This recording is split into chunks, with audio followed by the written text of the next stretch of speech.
ഞാനിപ്പോൾ ചെയ്യാൻ പോകുന്ന ഈ വീഡിയോ എത്ര പേര് ഇത് കാണുമെന്നും എത്ര പേരിലേക്ക് ഇത് എത്തുമെന്നും എനിക്കറിയില്ല. പക്ഷേ പാരാമെഡിക്കൽ പഠനരംഗത്തെ ഈ വമ്പൻ ചതിയെ കുറിച്ച് നിങ്ങൾ അറിഞ്ഞേ പറ്റുള്ളൂ. കേരളത്തിലെ പ്രമുഖ കോളേജുകളിൽ BSc, MLT, MIT തുടങ്ങിയ കോഴ്സുകൾക്ക് ചേരുന്ന വിദ്യാർത്ഥികൾ അറിയാതെ പോകുന്ന ഒരു വലിയ ചതിയുണ്ട്. റെഗുലറായി പഠിച്ചിട്ടും ഡിസ്റ്റൻസ് സർട്ടിഫിക്കറ്റ് നൽകി വിദ്യാർത്ഥികളുടെ ഭാവി തകർക്കുന്ന കോളേജുകൾക്കെതിരെ നമ്മൾ പ്രതികരിക്കേണ്ട സമയം കഴിഞ്ഞിരിക്കുകയാണ്. 4 വർഷത്തെ കഠിനാധ്വാനവും ലക്ഷക്കണക്കിന് രൂപയുടെ ഫീസും മാതാപിതാക്കളുടെ ആയുഷ്കാല സമ്പാദ്യവും ഒക്കെ കൊടുത്ത് കയ്യിലൊരു സർട്ടിഫിക്കറ്റുമായി ജോലിക്ക് ചെല്ലുമ്പോൾ ഇതൊരു വെറും പേപ്പറാണെന്ന് പറഞ്ഞ് അവർ നിങ്ങളെ തള്ളിക്കളയുകയും പറഞ്ഞു വിടുകയും ഒക്കെ ചെയ്യുമ്പോൾ അത് അനുഭവിക്കേണ്ടി വരുന്ന അവസ്ഥയുണ്ടല്ലോ, അത് പരിതാപകരമായ അവസ്ഥയാണ്. കേരളത്തിലെ 100 കണക്കിന് പാരാമെഡിക്കൽ വിദ്യാർത്ഥികൾ ഇന്ന് നേരിടുന്ന കൈപ്പേറിയ യാഥാർത്ഥ്യമാണത്. നടക്കുന്ന കാര്യം എന്ന് പറയുന്നത്, നിങ്ങൾ ദിവസവും കോളേജിൽ പോകുന്നുണ്ട്, തിയറി ക്ലാസ്സുകളും പ്രാക്ടിക്കലുകളും കൃത്യമായി ചെയ്യുന്നുണ്ട്, 1 വർഷത്തെ നിർബന്ധിത ഇന്റേൺഷിപ്പും പൂർത്തിയാക്കുന്നുണ്ട്. പക്ഷേ സർട്ടിഫിക്കറ്റ് വരുമ്പോൾ അതിൽ ഡിസ്റ്റൻസ് എഡ്യൂക്കേഷൻ എന്ന് വ്യക്തമായിട്ട് രേഖപ്പെടുത്തിയിട്ടുണ്ടായിരിക്കും. ക്ലിനിക്കൽ ട്രെയിനിങ് ആവശ്യമുള്ള ഒരു കോഴ്സ് ഇങ്ങനെയാണ് ഡിസ്റ്റൻസ് ആയി നൽകുന്നതെന്ന് എത്ര ആലോചിച്ചിട്ടും മനസ്സിലാവുന്നില്ല. ഈ ഒരൊറ്റ വാക്ക് കാരണം കുവൈറ്റ് ഉൾപ്പെടെയുള്ള വിദേശ രാജ്യങ്ങളിൽ ജോലി ചെയ്യുന്ന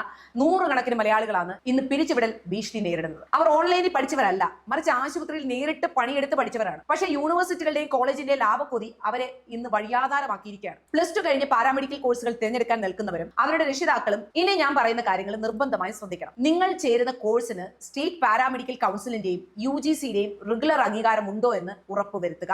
ഒരു സീറ്റ് മാത്രമേ ബാക്കിയുള്ളൂ, ഉടൻ അഡ്മിഷൻ എടുക്കണമെന്നൊക്കെ കോളേജ് അധികൃതരുടെ സമ്മർദ്ദത്തിന് നിങ്ങൾ വഴങ്ങരുത്. അത് അവരുടെ ക്യാൻവാസിംഗിന്റെ ഭാഗം മാത്രമാണ്. ഇത് നിങ്ങളെ ചിന്തിക്കാൻ പോലും അനുവദിക്കാതെ വലയിലാക്കാനുള്ള തന്ത്രമാണ്. 3ാമത്തെ കാര്യം, പഠിക്കുന്നത് റെഗുലർ മോഡലിലാണെന്നും സർട്ടിഫിക്കറ്റിൽ അത് വ്യക്തമായി ഉണ്ടാകുമെന്നും രേഖാമൂലം ഉറപ്പ് വാങ്ങണം.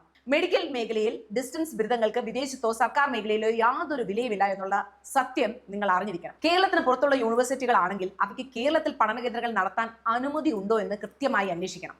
ഒരു കോളേജിൽ ചേരുന്നതിന് മുമ്പ് ആ കോഴ്സിന് കൃത്യമായ റെഗുലർ അംഗീകാരം ഉണ്ടോ എന്ന് അറിയാൻ യൂണിവേഴ്സിറ്റിയിലേക്കോ പാരാമെഡിക്കൽ കൗൺസിലിലേക്കോ ഒരു വിവരാവകാശ അപേക്ഷ, അതായത് RTA അയക്കുക. കൃത്യമായ ഡോക്യുമെന്റ്സ് മാത്രം വിശ്വസിക്കുക. പഠിക്കുന്നത് റെഗുലർ മോഡലിലാണെന്നും സർട്ടിഫിക്കറ്റിൽ ഡിസ്റ്റൻസ് എന്നുണ്ടാകില്ലെന്നും കോളേജ് ലെറ്റർ ഹെഡിൽ ഒപ്പും സീൽ സഹിതം എഴുതി വാങ്ങുക. ഇത് കേരളത്തിലെ ചില പ്രധാനപ്പെട്ട കോളേജുകളും അതുപോലെ തന്നെ ചില ഔട്ട്സൈഡ് യൂണിവേഴ്സിറ്റികളും ചേർത്ത് നടത്തുന്ന ചതിക്കുഴിയാണ്. കേരളത്തിലെ പാവപ്പെട്ട വിദ്യാർത്ഥികളെ പറ്റിച്ച് പണമുണ്ടാക്കുന്ന ഇത്തരം വ്യാജ അംഗീകാരമില്ലാത്ത യൂണിവേഴ്സിറ്റികൾക്കെതിരായി അവയ്ക്ക് കുടപിടിക്കുന്ന കോളേജ് മാനേജ്മെന്റുകൾക്കെതിരായി സർക്കാർ കർശനമായ നിയമ നടപടികൾ സ്വീകരിക്കണം. വിദ്യാഭ്യാസം ഒരു കച്ചവടമല്ല. പാവപ്പെട്ട കുടുംബങ്ങളുടെ സ്വപ്നങ്ങളെ വിറ്റ് പണമുണ്ടാക്കുന്ന ഇത്തരം സ്ഥാപനങ്ങളെ കേരളത്തിൽ നിന്ന് തന്നെ തുടച്ചു നീക്കണം.